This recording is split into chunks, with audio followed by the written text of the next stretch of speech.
We're in the midst of Chag Sukkot, where the focus, besides on sitting in the sukkah and eating the sukkah, is that we shake the four species.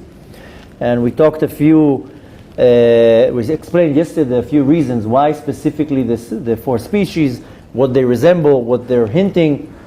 So very quickly what we said yesterday, because it's a little bit connected to today, we mentioned that the etrog is resembling a heart, and the hadassim, they resemble an eye, and the aravot, they resemble lips, and the lulav resembles the spinal cord, the vertebrae, the spinal cord. Now we mentioned that the lev, the etrog, is a tikkun, is a rectification for hirhurim shebalev, of thoughts that are not so pure, that are coming from the heart, even though the thoughts are used by the brain. But nevertheless, we know that the midot, the attributes, are in the heart and originate in the heart. And we do know that when I think of things that are not so kosher, it's called hirhurim shebalev. There are thoughts, the contemplations of things that are not so kosher, that come from the heart. So the etrog is a tikkun, a rectification for that. The hadassim, that the leaves look like an eye, this is a tikkun, a rectification for where our eyes going to the wrong places. Don't let your eyes lead you to different places. And not only that, I'm not allowed to look at things that are not permissible, it's also a person sometimes with his eye can do severe sins like lo tachmod. The 10th commandment says you should not desire the wife of your fellow friend, his donkey, his property, and so forth. Then this is done with their eyes. Sometimes we don't look at our neighbor's donkeys, you look at the neighbor's Mercedes, or if it's many other things. So the eye, unfortunately, can bring us to very bad places. So the tikkun, the rectification, can come and comes through the hadassim.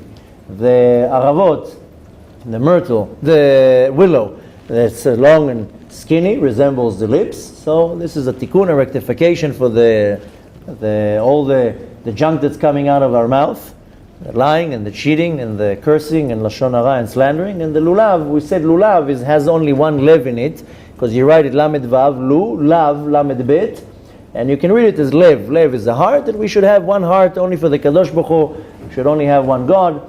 But nevertheless, this is what we explained yesterday. But there's another reason. This is brought by the Gaon Chida, and he explains that one of the many reasons why we take these four species, because we know that everything in this world has a sar, a minister in Shamayim, what we call a mazal. So I know when you say the word mazal in Hebrew and you want to translate it to English, it sounds like luck, but this is not what we're talking about. Mazal rather comes from the word in Hebrew nazil or linzol, that something that drips from above to below. And really, to define what it means, mazal is the tools that the Kadosh Baruch Hu gives me to be able to function in this world, to perform my mission in this world. This is mazal. This is not like when you throw the dice and you need the 7. This is not the mazal we're talking about. This is luck in Vegas. Rather, mazal, again, the definition of mazal is the actual tools that Hashem gives me to perform my mission in this world. But nevertheless, everything has a mazal in this world. Or, to some commentary, it's called a sar. The Arizal actually calls it a sar. Sar means a minister. So everything has a minister, but the Gaon Chida explains that these four particular parts of the four species, they don't have a mazal. They are completely attached to the Kadosh Baruch Hu. They get their shefa directly from Hashem. The lulav, the etrog, the aravot, and the hadassim. And he says where he brings a proof to that. Where do we see that these four species are connected directly to Hashem? Then we have a bunch of psukim. So he says, it says in the Midrash of Vayikra, chapter 30, and it says Pri Etz Hadar. That's what it says in the parasha. We just read it yesterday, that on the 14th day of Tishrei, you have to take yourself, on the 15th day of Tishrei, you have to take yourself Pri Etz Adar, fruit from a citrus. And it says in the Midrash, this is referring to Hashem. What does it mean? Why? Because it says in the book of Tehillim, Hod vehadar lavashta. This is in Tehillim, Kuf Daled, 104. Right in the beginning, it says about Hashem, Hod vehadar lavashta. After that, it continues by saying, Ote or kasalman, Ote shamayim kairiyah. But it goes on Hashem that He wears the Hod, and Hod vehadar. What's Hadar? This is referring to the Kadosh Baruch Hu. Then he says, another, this is about the Etrog, the Pri Etz Hadar. Then we have the Lulav. Lulav is a Tamar. What do we say about the Kadosh Baruch Hu? Tzadik katamar ifrach. And this is again referring to the Kadosh Baruch Hu. Tzadik katamar ifrach. This is coming from Tehillim Tzadik Bet 92. And it's again also referring about the Kadosh Baruch Hu. And it continues and it says, how do we know about the Aravot? Then about the Hadassim, about the myrtles. There's a verse in the book of Zechariah that it says, Vehu omed ben ha-hadassim. This is in the book of Zechariah, chapter Aleph, Pasuk Chet. And it's referring to about the Kadosh Baruch Hu. It says he's standing between the Hadassim. And the last one about the Aravot. And it says again, this is referring to Hashem, as it says in Tehillim Samechet, and it says, Beya solu lerochev be'arvot beya shmo. This is again in Tehillim Samechet, it's 68, verse Hey, and it says there, the pasuk, it says again, solu lerochev be'arvot beya shmo. You can look in Tehillim, and again he explains, this is how we learn that all these four species that are directly getting their shefa from the Kadosh Baruch Hu. Now, what does that got to do with? Okay, I understand it's directly getting a shefa from the Kadosh Baruch Hu. So it says if it would be used on a regular way, it would be like using the, how do you say sharvit for the king, the stick of the king? Scepter. How? Scepter.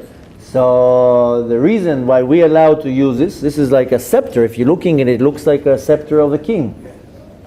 Now it says if it would be of a king, we wouldn't be allowed to use it. Rather, it says that the Kadosh Baruch Hu is our father. Since Kadosh Baruch Hu is our father, then we're allowed to use it. And this is the proof, this is what the Gaon Chida says, this is the proof that the Arbat Aminim is a source of the kapara, of the mechila, and atonement and forgiveness. So we pray on Rosh Hashanah for Hashem to forgive us and to bless us. Then comes Yom Kippur and we continue praying. But really the ultimate mechila, the ultimate kapara comes from the week of Sukkot. That's why we know that we still have another week, it's more like 10 days after Yom Kippur to continue. And everything gets sealed completely on Hoshana Rabbah. So the whole week of Sukkot, this is when we can sweeten the judgment, sweeten the dinim. You know, this is the favorite part of all people. We're going to do that Sunday morning when everybody takes the myrtles and smash them on the floor. That's when you see the anger. Everybody's taking all their anger out. But nevertheless, this is to sweeten the dinim, sweeten the judgment. So whatever was already decreed and was brought upon us on Yom Kippur, we have a whole week on Sukkot to sweeten the judgment, and not only that, to receive mechila and to receive kapara. Most people, they think, that's it, okay, Rosh Hashanah is over, Yom Kippur is over, okay, Sukkot is just to party.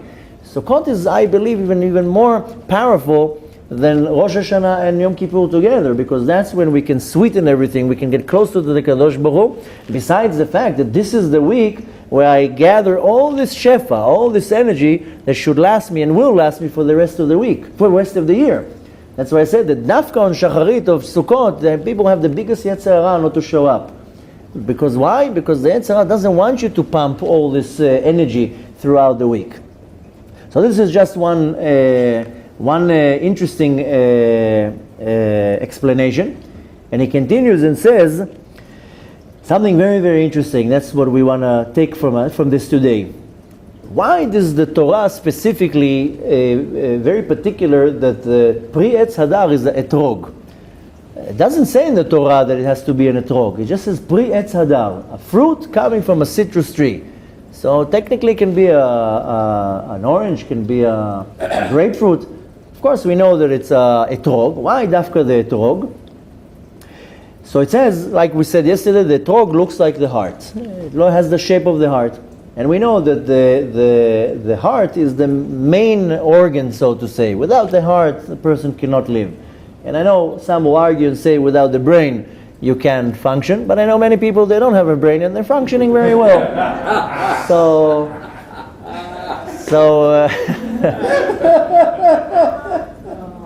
Of course that's just to break the ice a little bit, but nevertheless the heart is one of the main organs, if not the main organ. The heart is what pumps in life to us. But nevertheless, we know that the midot, the attributes, are placed in the heart.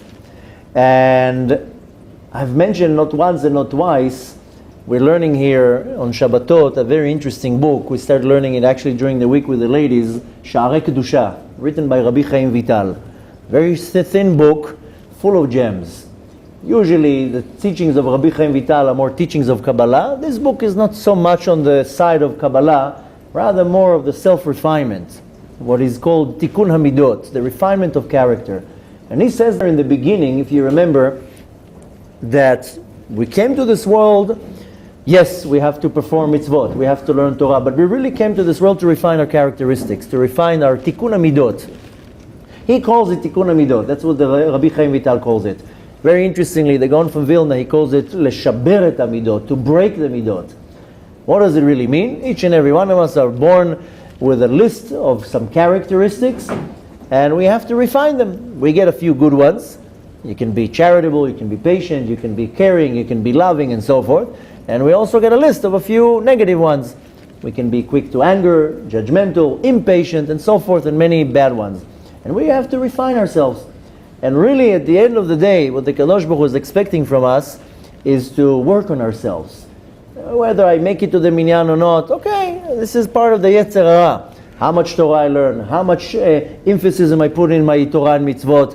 But really, at the end of the day, we are required to refine ourselves. So the Kadosh Baruch Hu is going to give me the opportunity constantly to work on myself. So if I have to work on my patience, then Hashem is going to give me a wife that's going to constantly get me out of my comfort zone, so I can work on my patience. And if I need to work on my anger, then Hashem is going to provide to me kids that are going to constantly get me angry, or people around me, whether it's a boss or a fellow congregant or whatever it is, so I can constantly have the person to help me work on myself. The easiest way to explain it is that in order for me to develop, I need some type of resistance. If I'm going to go now to a gym and I'm just going to sit like this, then nothing's really going to happen. And even if I go to the gym and I'm just going to wave my hands, nothing's going to happen. It has to be resistance. I need to push weight. I need to pull weight. Same thing here. If I need to work on myself, has to be resistance. Now each and every one of us has a whole long list of midot that I have to work on. And again, if I need to work on anger, then the Kadosh Baruch Hu is going to put all the people around me to press all the buttons that constantly I'm going to have to control my anger. So this is called Avodah Shebalev. Avodah Shebalev, of course, is also referring to praying, because praying is the biggest part of our day, or is our service to Hashem. And after all, we pray 3 times a day. Constantly, our whole life is revolving around prayer. Even though we're praying 3 times a day, but don't forget, you say Birkot HaShachar in the morning, and then you say Birkat HaMazon in the afternoon, and Kriyat Shema al Amita at night, and constantly we're praying. Everything we put in our mouth, we say a short prayer. Something doesn't go wrong, right away I say pray to Hashem. So this is again Avodah Shebalev. Now we know, it says in the Talmud, that the Kadosh Baruch Hu is interested in one thing. Rachamana liba debaye. Kadosh Baruch Hu is looking at the heart. He doesn't get impressed by black suits and long beards and fancy hats. Hashem doesn't get impressed by fashion. Hashem is impressed by my heart. I know many people that the outside looks very, very nice, but the inside, there's nothing much going on there. And how many people on the outside, not impressing at all, but the inside, honest, courteous, loving, caring, and so forth. What we need to take from that the Kadosh Baruch Hu is telling us, yes, you have a whole year now.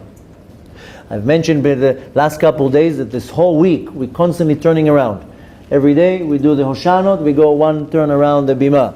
On Sunday morning, on Hoshana Rabbah, 7 Hakafot. Then Simchat Torah, 7 Hakafot. The day of Simchat Torah, another 7 Hakafot. Constantly we're going around and around, which I think, who was it today that asked me why we're turning around? I think it was Chaim. Maybe tomorrow we'll do a nice class about the idea why the turning around constantly. Besides that the Talmud explains this is a form of Simcha, because it's a joyous time, it's a holiday. We'll explain it tomorrow, but when they conquered Yericho, they went around Yericho 7 times. They did Hakafot. This is another one of the sources why we go around 7 times. But nevertheless, I like looking at it more in a metaphorical way that we're winding the clock.